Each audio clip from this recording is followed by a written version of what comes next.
Welcome everyone to the New York Financial Writers Association monthly Behind the Story event.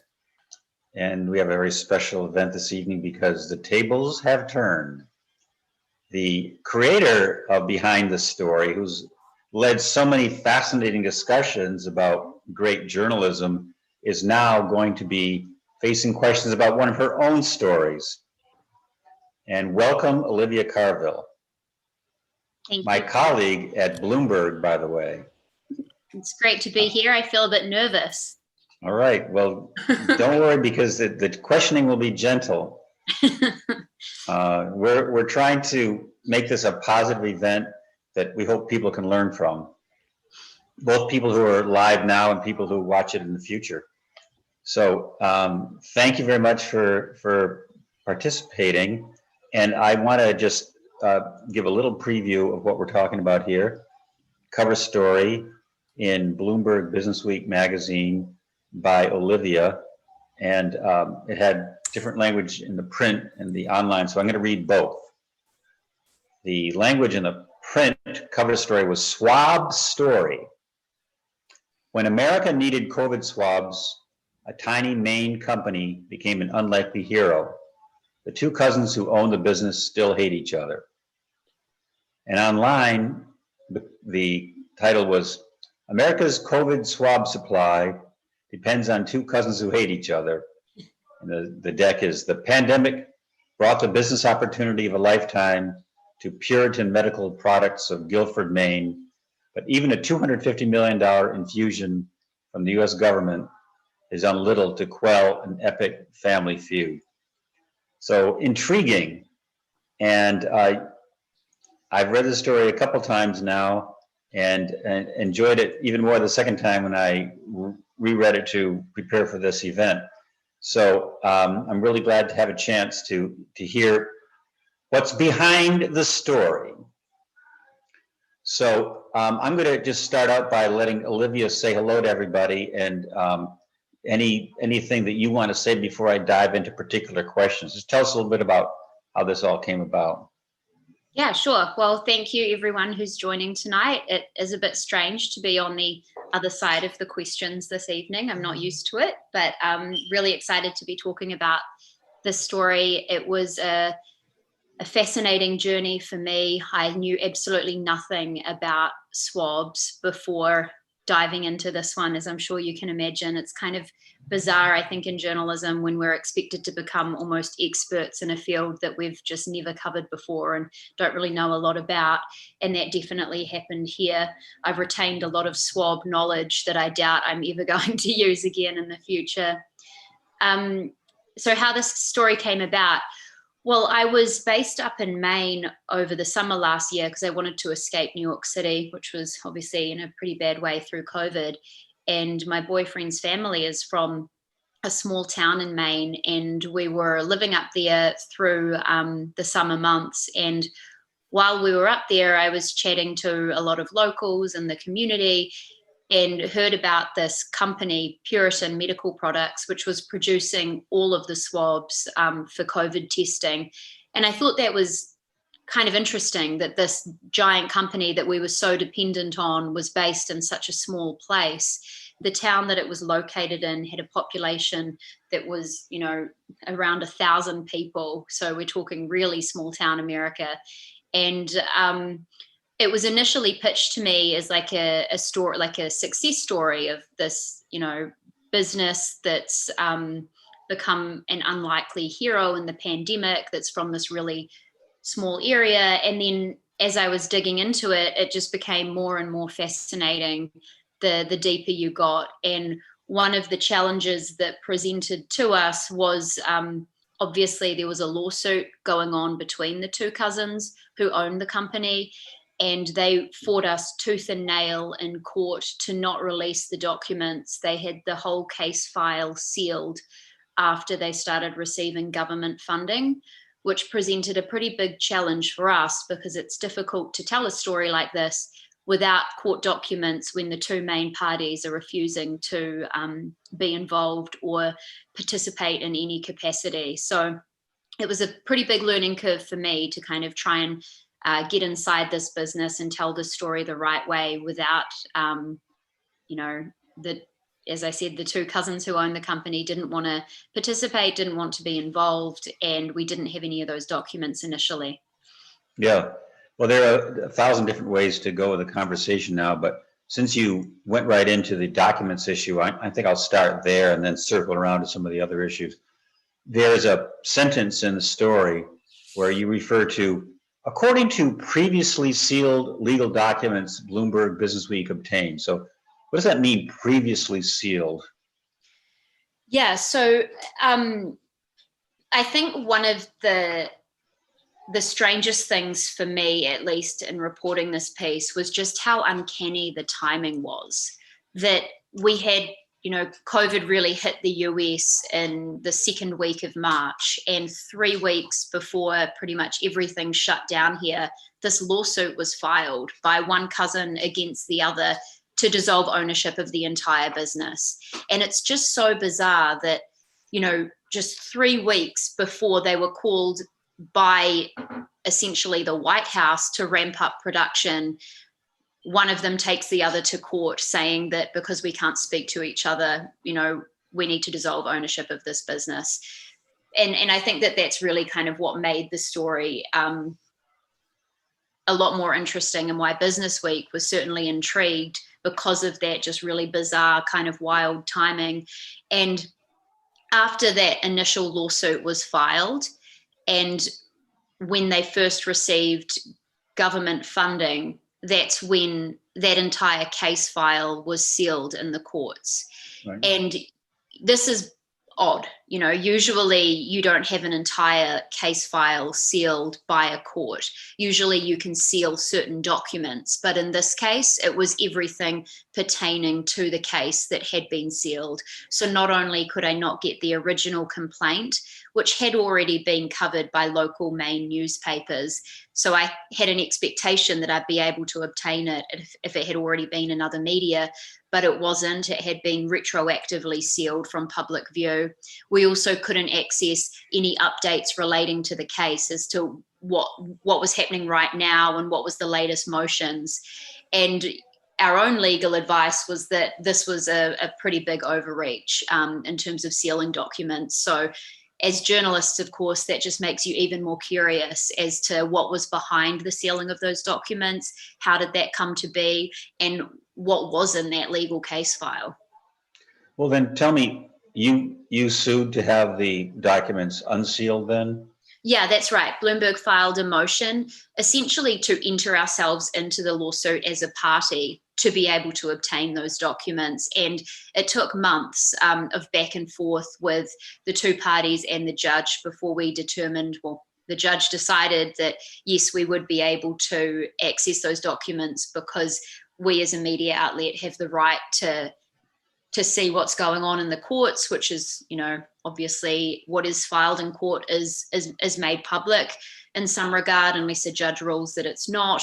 And in this case, the judge did decide that there was a public interest here, given the importance of Puritan in our fight against COVID. And as I said, months after we initially filed, the judge did rule in our favor, but it took months after that for us to finally actually access them, because it's a very long and slow process. So a story that probably didn't need to take as long as it did took almost 8 months to get over the line. And when did you actually get a look at the documents? Probably the final documents, I got a look at them probably like a week or two before we published. So it was on the wire.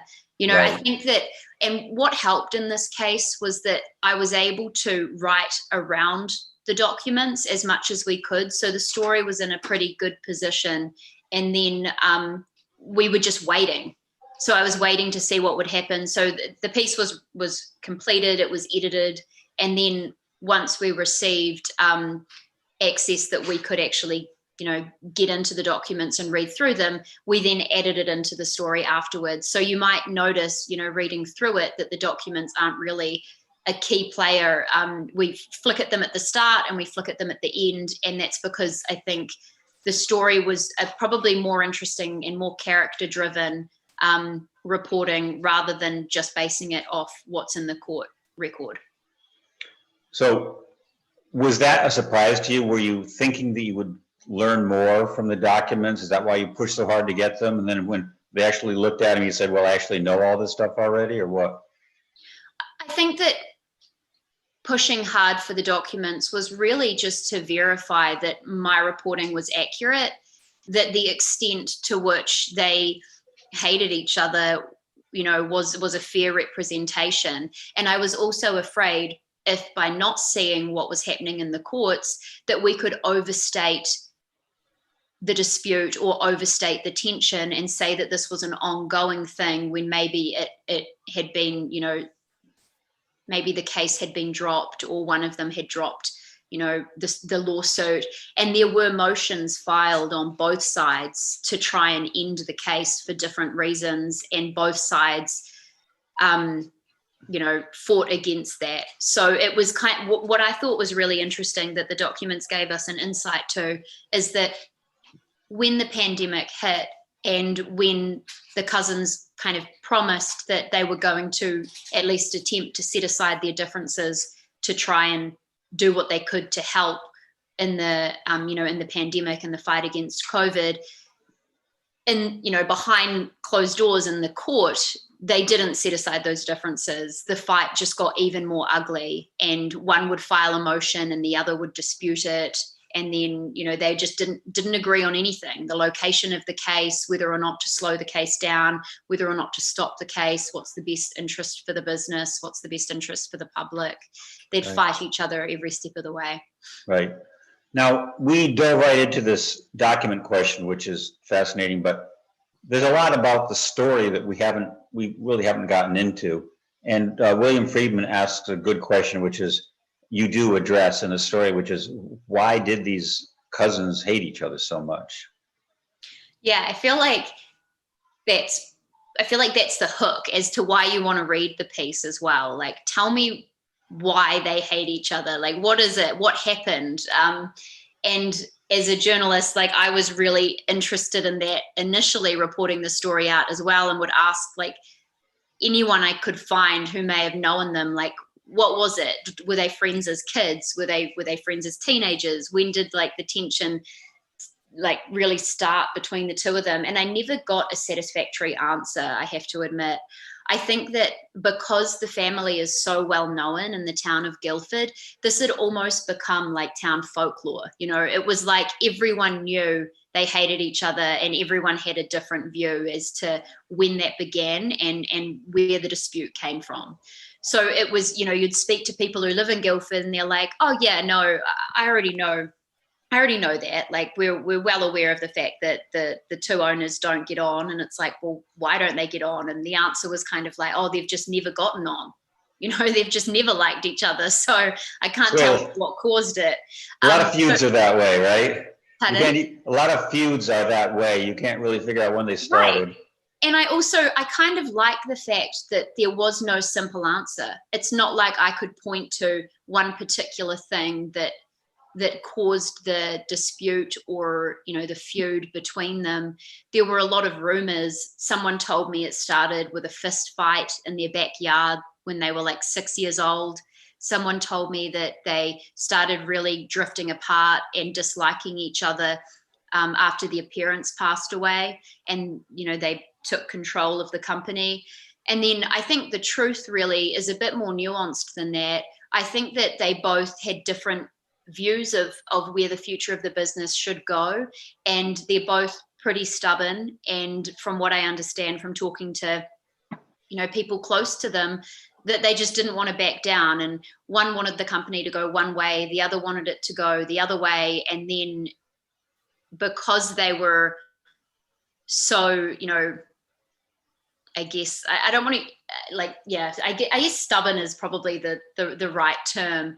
They refused to back down and refused to,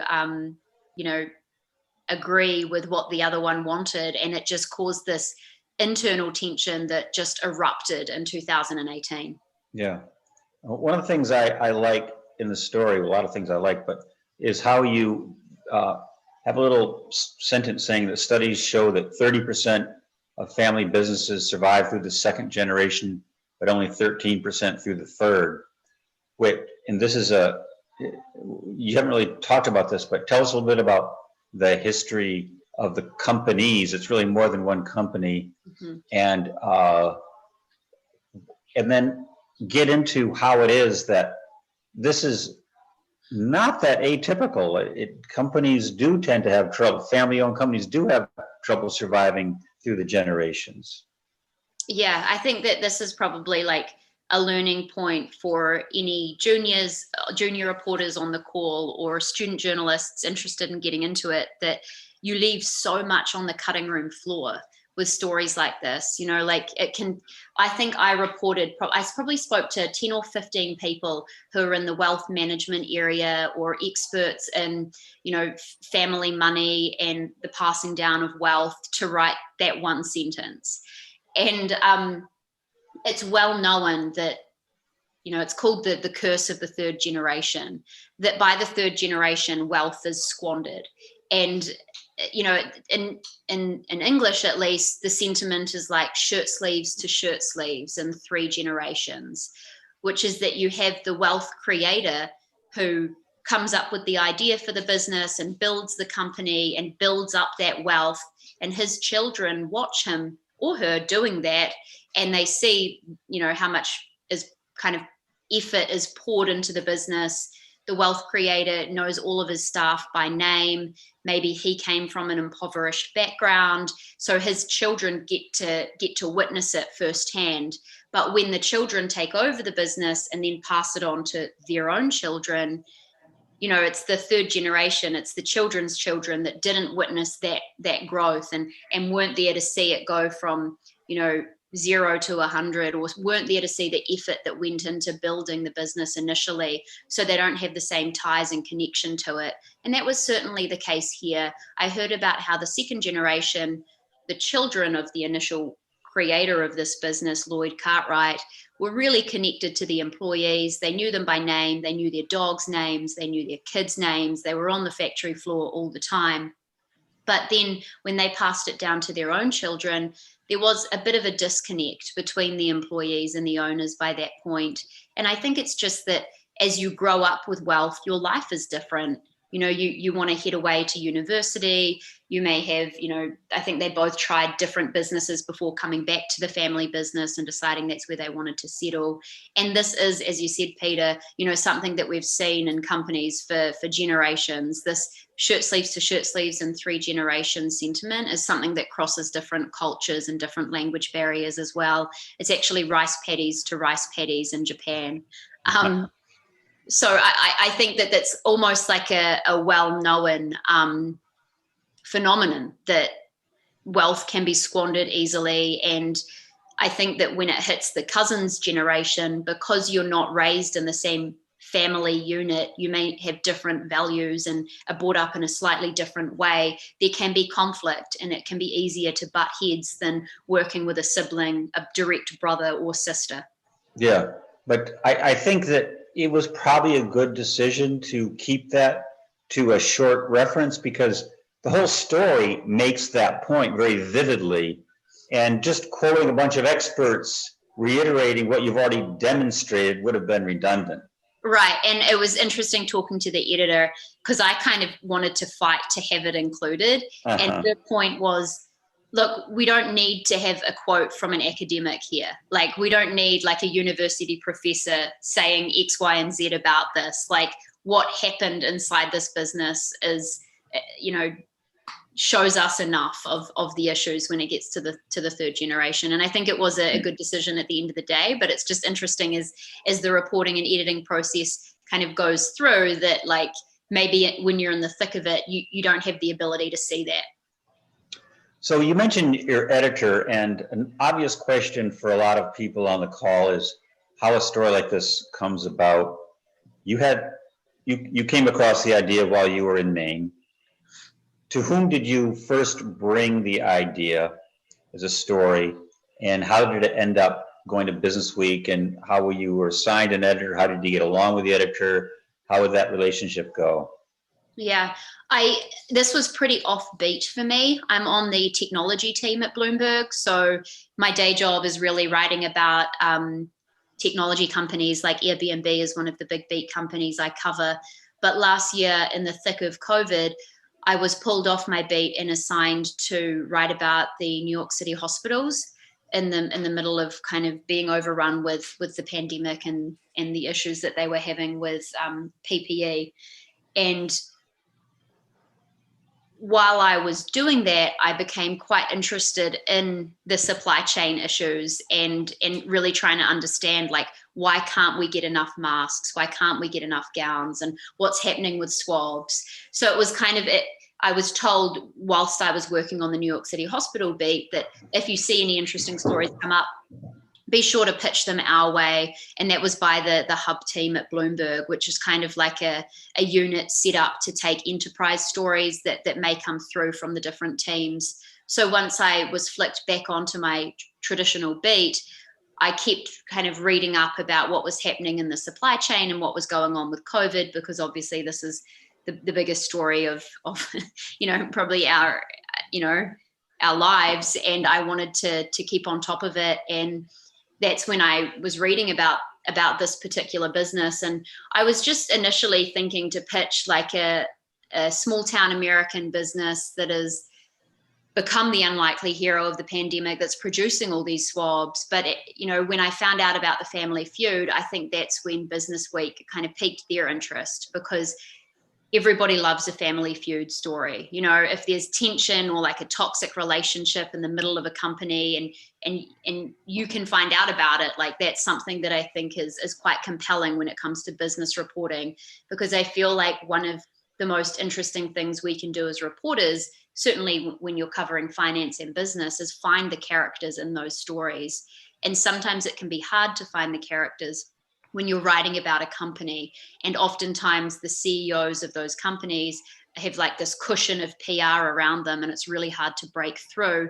In this situation, this was a really small private business. They didn't have a lot of media expertise. They didn't have a lot of like PR armor, and there was a lawsuit. So you could see in the original complaint that it literally states they hadn't spoken to one another in years.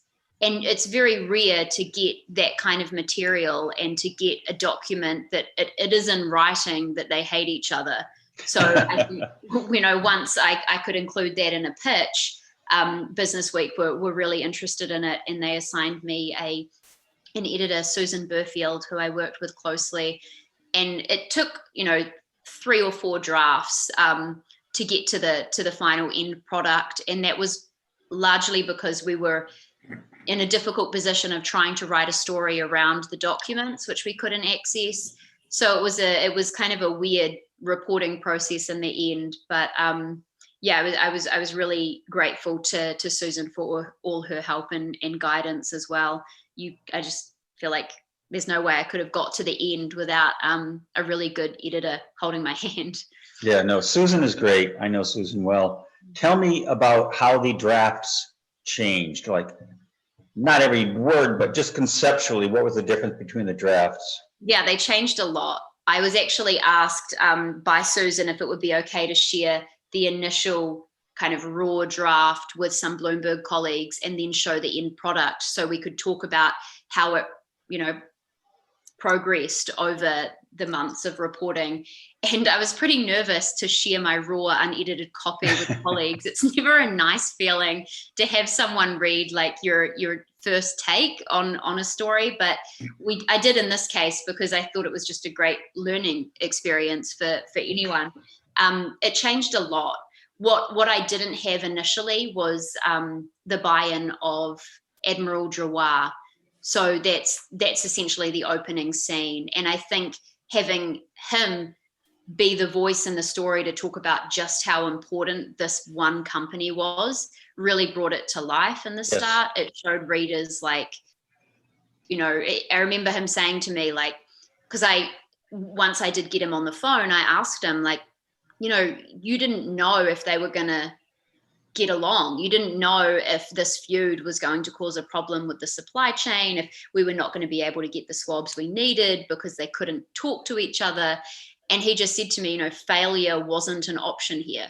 We had no other company. This was it. They had to sort it out, or we had to buy them out. And that was pretty scary. Like, from his perspective, it was like, this is it. It's just them. So we're going to have to find a way to make it work. So he, I think, really helped the piece. And then obviously the getting the documents as well helped too. I went into a lot of unnecessary detail about the town of Guildford because I just found it so interesting, and I found the characters there so compelling. It's a Republican stronghold. I liked to describe the people who lived there, and that was just like cut almost like straight out of the copy. I did a big section on the curse of the third generation. That was totally cut out. And then what they asked for, which I think also really helped bring the piece to life, was, when I filed the first draft, sometimes you'll get Businessweek editors coming back and just asking questions to add into, what's this about, or can you go into more detail here? And one of the questions they asked for was, how do you make a swab? And so I needed to go back to all my sources and really get a good understanding of like the manufacturing process step by step, which I think was a great add-in. And another add-in that comes to mind is they asked, like, how is it that these two companies had a monopoly on the market? Why could no one else step in? And that wasn't clear in my initial draft. And over time, when more and more reporting, I came to understand just the complications with this particular industry and just how complex these devices are. So those two points go together, because your section about how you manufacture them is very vivid and well told. And so you start to understand that this really is a high-tech product. And then it makes sense why it would be hard for others to just jump into the business. Right. Yeah, it's interesting because it's a high-tech product, but it's such an unsexy industry. Like, no one cares about the diagnostics industry pre-COVID. It's not like there were all these competitors clamoring to produce nasopharyngeal swabs. Right. I'm always too So the Admiral Giroir, by the way, you mentioned him. Did you not? Hey, you had not talked to him before you wrote your first draft? You were sent back to find him, or how did that go?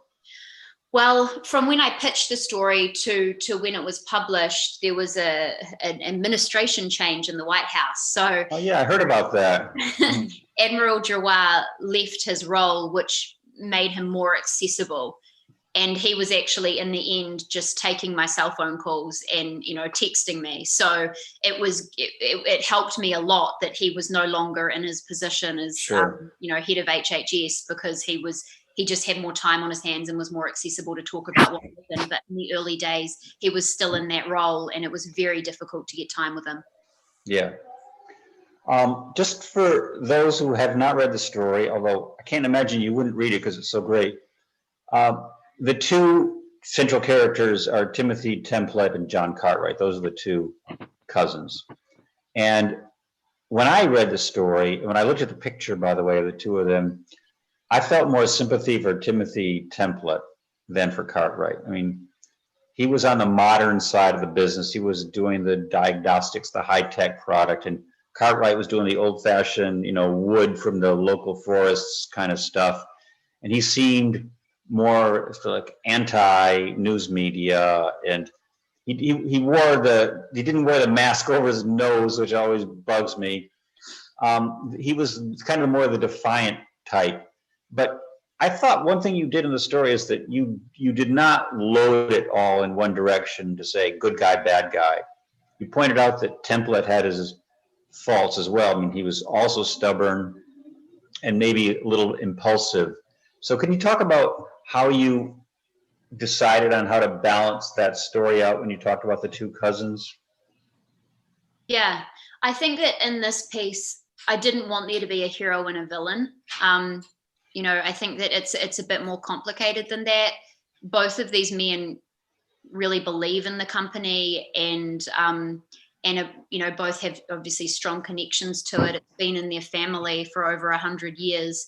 So I don't think there's, one evil character who, wanted to bring the business down. I just think that they both felt like it should go in a different direction. So trying to get that across to readers was really important too. And, the more people that I talked to, the more I understood, why they felt different, like why they had different viewpoints in terms of what was the most appropriate next step for the business. Yeah. So, yeah, I think really trying to get a sense of who they are and trying to get into their heads as to why they're making the decisions they're making. And I think that by the end of it, certainly with what we were seeing in the court documents, is it was just kind of almost like a pig-headed stubbornness of anything you say, I'm going to disagree with, regardless of what it is, even if it might not make sense. For example, when Bloomberg filed our own motion to access the court documents, Cartwright said no, and Timothy Template said sure, even though previously they'd both filed to seal the case file. So, you could see things like that happening where it was like maybe they just wanted to disagree with one another more than get the outcome that may have been better suited for the business. Yeah. Now that you have done this story, what would you say, what would be your advice to other journalists that ideas you picked up in the course of reporting about how you would do things differently next time? I think that one of the things I learned that I thought was, that could be good advice to pass on is like, even if it's like a tiny, small company, there can be some really interesting stories and small businesses that you might not think to look at. And this company, certainly, like a lot of media outlets had reported on Puritan receiving $250,000 from the government and, in funding. They'd reported on the company like building these new factories and making new machines, and but no one had gone deeper than that or looked at like, what is the history of the business? Who are the owners? What's going on there? And I think that just taking that next step is sometimes like a really good thing, even though it might seem like a waste of time initially. But certainly in this situation, being able to go beyond just like the press release write-up of these businesses or of this business gave us like a really interesting kind of character story on a small town company in the US. And then I forget, what was the other part of your question? Well, let me just stick on that part of the question, which is that you did report that I think the lawsuit was filed in like February 2020, something like that. And the local media in Maine had covered it, right?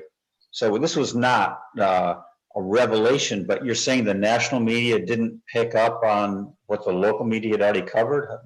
Yeah, so the lawsuit came out in February, and 2 local Maine newspapers had written up that there was this lawsuit, there was tension between the owners. And then once the pandemic hit, all mention of the lawsuit just stopped. And it was more looking at the success of the business, how many swabs they're going to be able to produce, where the company is building its new facilities, how much money they're getting from the federal government. Trump visited Guildford and went to Puritan, so there was a lot of media coverage around his journey and his visit there. He was the first sitting president to ever touch down in Guildford, so there was a lot of media coverage relating to that.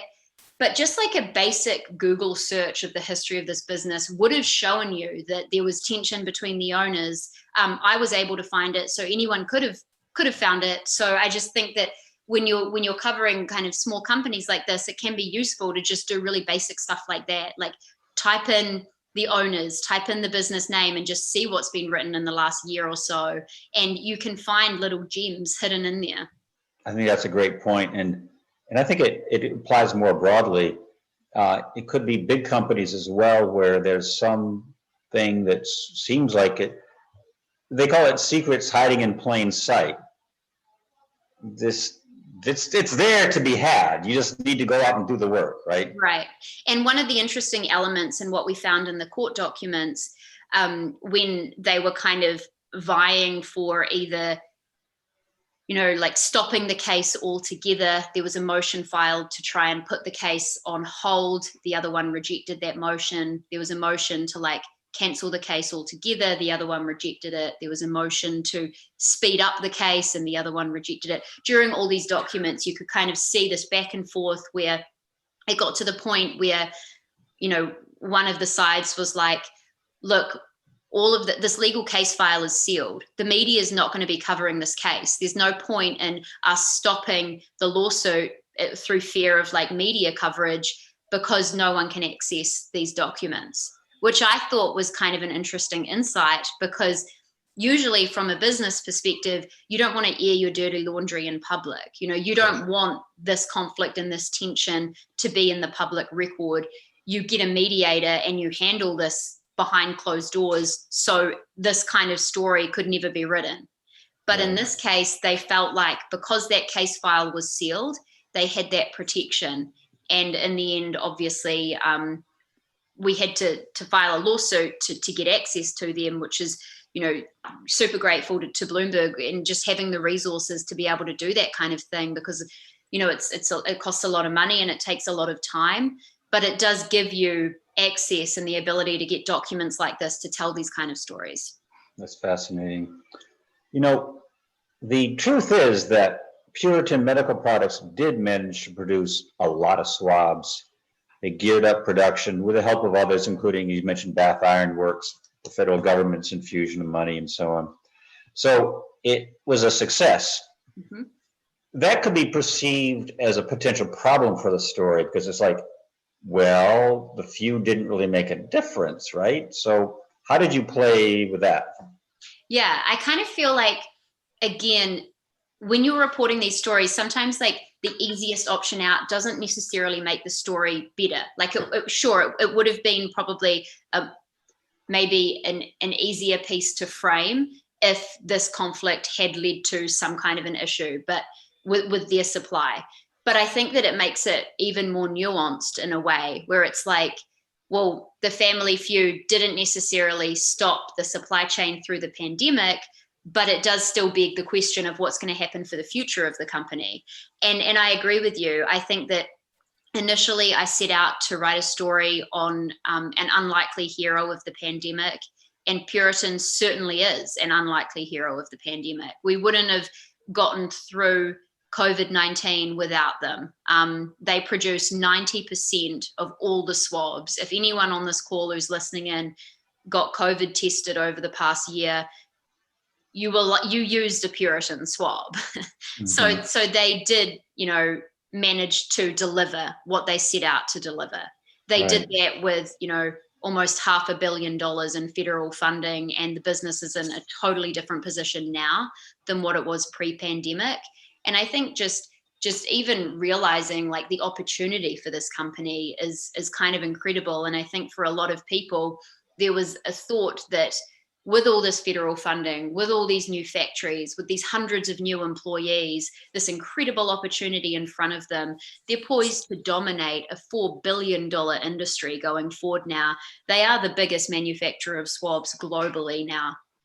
And yet all of that still couldn't quell this family feud. After all of that, they're still fighting each other in court. They still hate each other. They're still refusing to talk to each other. And we're still in the same position as what we were going into it. And I think that that's kind of an interesting story just about human nature and how complicated families can be, and how, some people are just loath to settle differences and just move on. Right. I think there's a bigger lesson here from your story. Well, you touched on it a little bit, which is you got to pivot. When new facts arrive, you change your storyline rather than sticking with a storyline and just building in a bigger to be sure section where you're clinging to this preconception you had, and you're not going to lie, but you're going to just do your best to minimize the inconvenient piece of it. That's just always a bad idea. So right. And that definitely could have happened here. It could have been like this family feud has caused major issues. And I think it was just really, really good editing, and also the time that we had to be able to reflect and really think about what it is that what point we're trying to get across, and to be fair to the company as well, because they were not playing ball. They wouldn't participate in this story at all, but we still wanted to tell the truth. We didn't want to set them up as like a business that is blocking access from the media and that is fighting and that's going to fail. Sure, they were on the brink of failure going in, but now they're doing better than they've ever done before. And I think that kind of goes back to your point earlier, Peter, about the curse of the third generation, and when wealth is squandered by the third generation, because that doesn't really work here, because these guys are in a way better financial position now than what their parents were or their grandparents were, because they happen to have a pandemic that gave them $500 million in federal funding. Like they're in a really good financial state now. Right. You used a good word a couple of minutes ago, nuance, which is that, some stories are nuanced. Reality is nuanced, and live with it, enjoy it, take advantage of it, because you'll end up with a more interesting story than just something that fits a conventional plot line. So that's great. I just want to remind people that we are accepting questions in the chat room, and it's a small enough group that actually, if you want to just unmute yourself, I believe that's possible, right, Britt? If somebody just wants to go ahead and unmute and ask a question. We're all friends here. Olivia, I'm sure would be happy to answer. Yep, everybody can unmute if they want. Yeah. I'm going to wait just a second, then I'll fill in with another question of my own while people gather their thoughts. So you were, how far did you live from Guilford when you were up there last year? It was only an hour and a half drive away. So I was in one tiny little town, and Guilford was a neighboring tiny little town where Puritan was located. So you made a few trips back and forth? Yeah, I spent quite a bit of time in Guilford and spoke to a lot of the locals, and I think that's why I wrote this big section on the town, because I thought it was just kind of fascinating, the area and its history. But of course, that all got cut. But it was really good, I think, to be able to go to the town. And I think that you, as a reporter, if you get the chance to like go to the places that you're writing about, it just helps you write with verve, or like bring a little bit more color into a piece. I think when I initially switched, I was a newspaper reporter before I joined Bloomberg, and I covered social justice issues. And when I started business writing, I felt like maybe I would lose that color and not be able to write character-driven stories as much, because it was more about money or more about the history of a company. And now that I'm, 3.5 years into my career as a business journalist, I'm finding that you can do that, and that should really, well, at least for me, I find that is the most interesting stories that I read, is kind of getting into the heart of a company and trying to understand all of the egos at play and that intersection of money and power, and writing about the characters, not just the bottom line.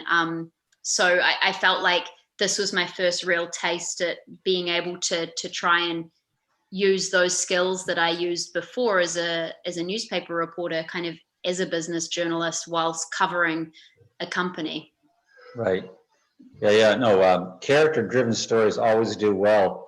I suppose that your travels to Guilford were useful for the story, even if you didn't use a lot of material. For example, you had some great quotes from just people in town. Oh, yeah, we all knew about the cousins. They all hate each other. You might not have gotten that if you hadn't been circulating and going to coffee shops and so on, right? Yeah, that's right. And I actually managed to get, this is how crazy it is when it's such a small town. I managed to get the what is it called? The yearbook of John Cartwright and Timothy Templet. So I was looking at their yearbook, and because no one would talk to me from the company, and because it's such a small business, it was very difficult to find sources who worked at the company who would be willing to speak to me. The ones who were currently employed were really busy because of the pandemic, and some of them were working 12-hour shifts.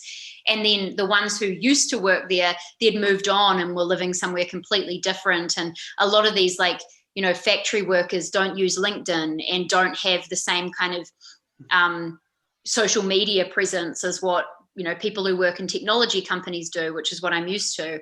So tracking down former employees was a real challenge. So I ended up going all the way back to the yearbook and would look at the photos and look at the names and then try and figure out, where is this individual now? And it's funny because I actually called a couple people who were in the same class as either Timothy Templet and John Cartwright, and they were like, "Oh, Puritan. Oh, I spent 40 years working there." Right, yeah. What are the chances that you're someone that happened to actually work at the company that I'm writing about? So I wouldn't have managed to find those people without actually going to the town and getting the yearbooks and talking to the librarian and the historical society and sitting down with people who live there to try and get a real sense of what it's like to live there, and how, what's the view of the family in this town. And I just thought it was fascinating that everyone I talked to knew where they lived. It's like, "Oh, do you know John Cartwright and Timothy Templet? Oh, you're talking about the Hardwood Puritan family. They live in those big white houses on the road out of town, up on the hillside. And, they live down Virginia Way." And everyone in town knew where they lived. They knew the names of the kids. They knew the history of the business, even though I couldn't find a lot of that information out online. The people in the town, it had just become part of the town's history, part of its fabric. Sure. This company was so kind of connected to the community. So it was really helpful being on the ground there. So I have a two-part question, and both parts regard what's happened since the article came out. One is what has happened with the company, and two, what kind of reaction have you gotten to the story?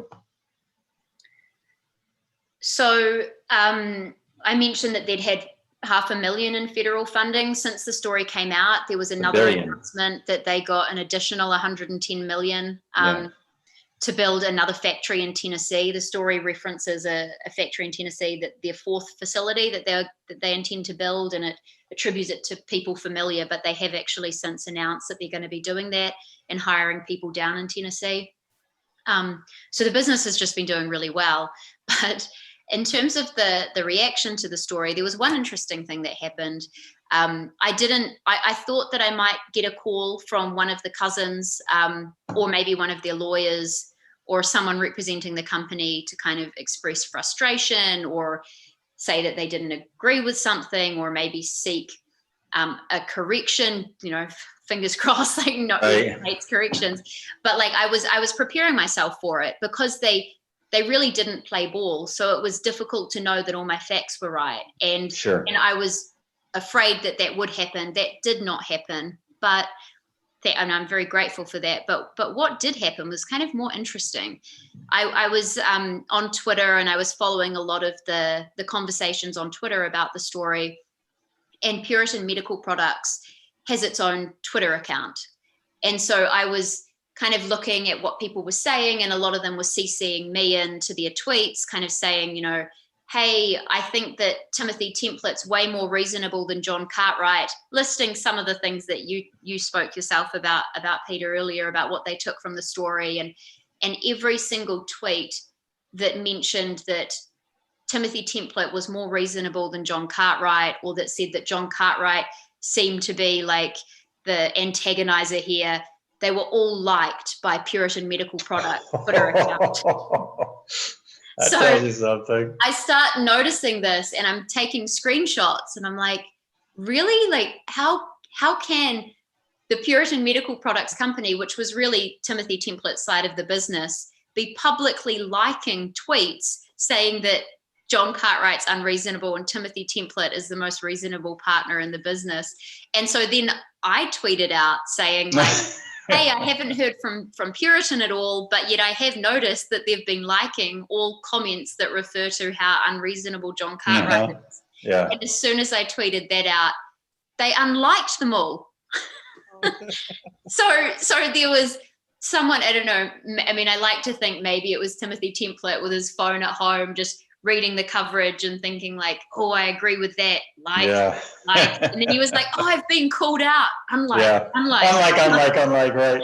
Right. That's because, pretty funny. you know, it's not like these guys have, you know, communications reps who are handling them or big PR teams. It's a family business and it's in a small town, and they're the ones who are figuring out whether or not to comment on the story and if they should be involved. And they're the ones that are handling the Twitter accounts, clearly. So I thought that was kind of comical.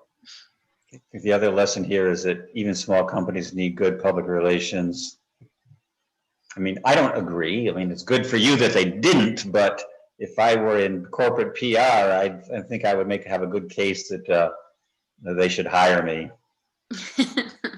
I'd like to, first of all, express my deepest respect here because, you know, just speaking as a Stephen King fan, the idea of in the middle of a terrifying global catastrophe that's never been seen before, getting in a car and driving toward Maine, props. Okay. Secondly, I was just wondering, Olivia, do you get the sense that every day we've got access to a story like this that we just don't notice and no one else noticed either? It's there. It's just for whatever reason, like you say, people are too lazy to do a Google search or check out the principles on LinkedIn or whatever, and miss what is a really great tell. Yeah, I think that's a great question.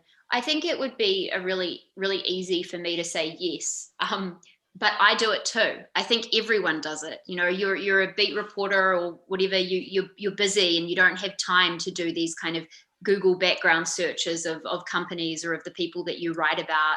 And I just got really lucky in this case. But I certainly think that you're right, William. I feel like there are stories everywhere. You just have to look for them. And I think one of the biggest questions that reporters often have to more experienced reporters, myself included, to my mentors, is where did you get that idea? Like, how did you come up with that? Where did that story come from? What's the genesis of that? And it really happened. I'm a reporter. Right. Right. Yeah. And so I feel like taking the time to try and do basic things like that might seem like a waste of time at the start, but sometimes it's not. And, you know, you're looking for that like 1 in 10, 1 in 100 chance that maybe it's going to be not, maybe you're going to find something. Leonard Sloan has a question, I believe. Yes. Olivia, did you say you spent about 9 months on that story? Yeah. So I pitched it in June last year. And so were you working on other stories at the same time, or were you working full time on this? Yeah, no, I was, Leonard. I covered the Airbnb IPO and was doing my normal day job. And this was kind of in the background because we were just waiting for the court documents to come through. So it only really kicked off in terms of the reporting of this piece, like earlier this year, probably in like January-ish, when we started to receive some of the documents through. So it was like a long, drawn-out process. What was it? Was it difficult to keep in mind everything that you've learned like almost a year ago as you started writing the story now? Yeah, I always find like that's the hardest part, where you've got months and months of reporting. And I think all journalists are naturally like curious creatures. And the reporting stage is so fun because you're just calling people up and being like, hey, why do they hate each other? Hey, did you go to school with them? You know, when did they start hating each other? Or, you know, what's the history of this business? Like, how do you make a swab? Asking questions is the easy part.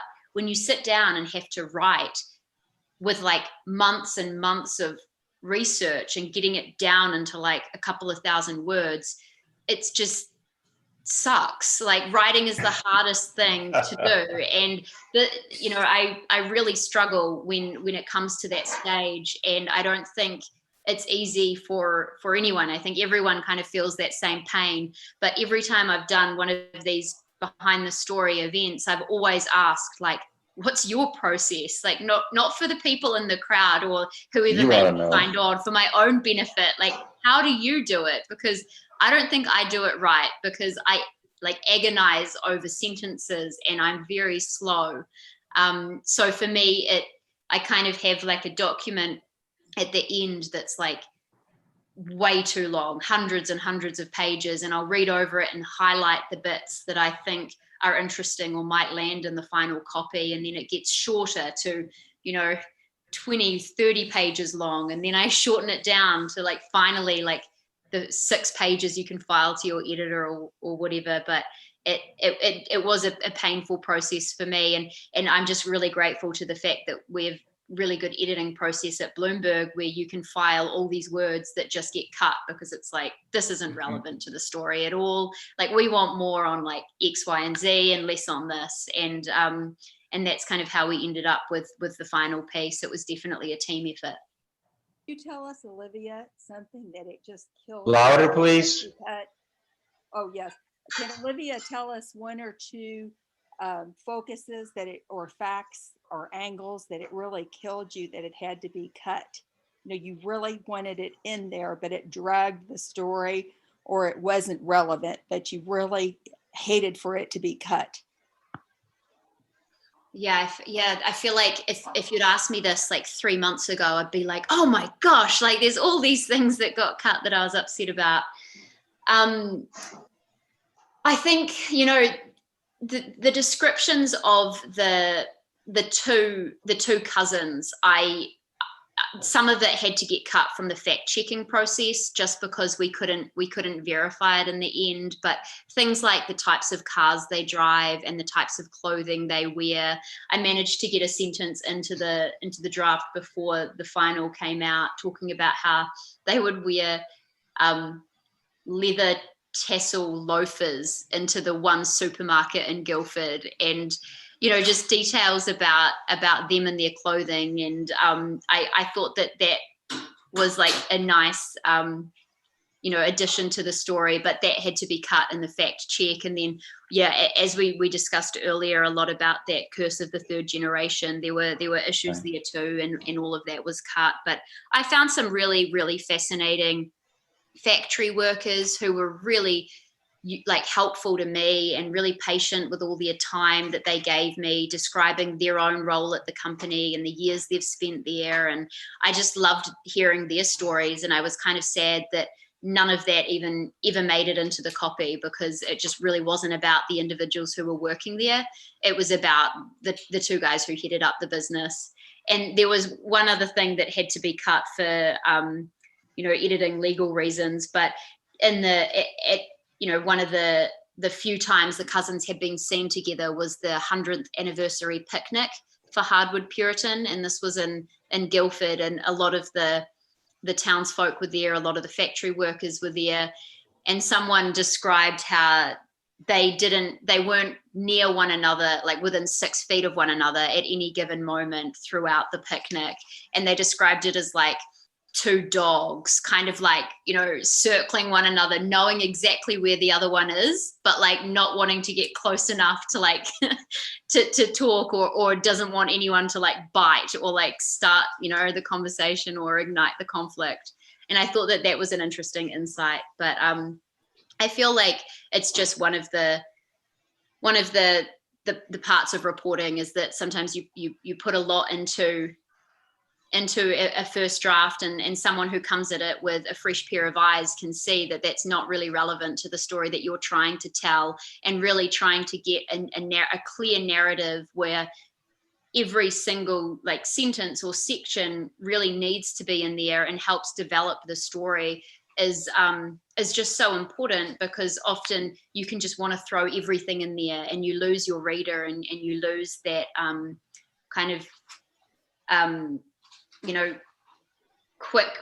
quick read format, I guess. No, I think the that's, storytelling is harder when you've got redundant details. I agree 100%. Jane Riley, I think, knows something about Maine and wants to know where you lived in Maine. Oh, hi, Jane. I was based in Millinocket, Maine, which is the small town Millinocket. Yeah, I don't Yes. know Millinocket. So it's a What- up what in is the it North there? Woods, right? With the lumbering. Right, that's right. That's where my boyfriend's family's from. And while I was staying up there, I did see 3 moose. So that was like a personal highlight. Right. Yeah. I've lived in Maine, but I lived for a long time in New Hampshire on the Maine-New Hampshire border. So Yeah. So beautiful. I know the state. I know the state well. Right. Yeah. I'm going to try to wrap it pretty soon. Any last comments or questions?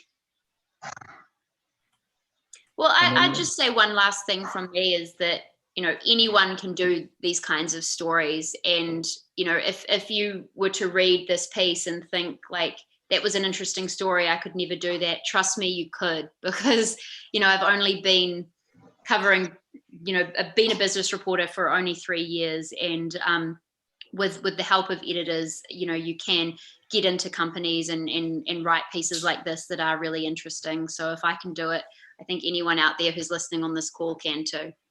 Beautiful. That's a great way to wrap it up. So on that very positive note, I'm going to thank Olivia Carville very much for her participation in the event that she created, Behind the Story. Thanks, Olivia, and thanks to our audience.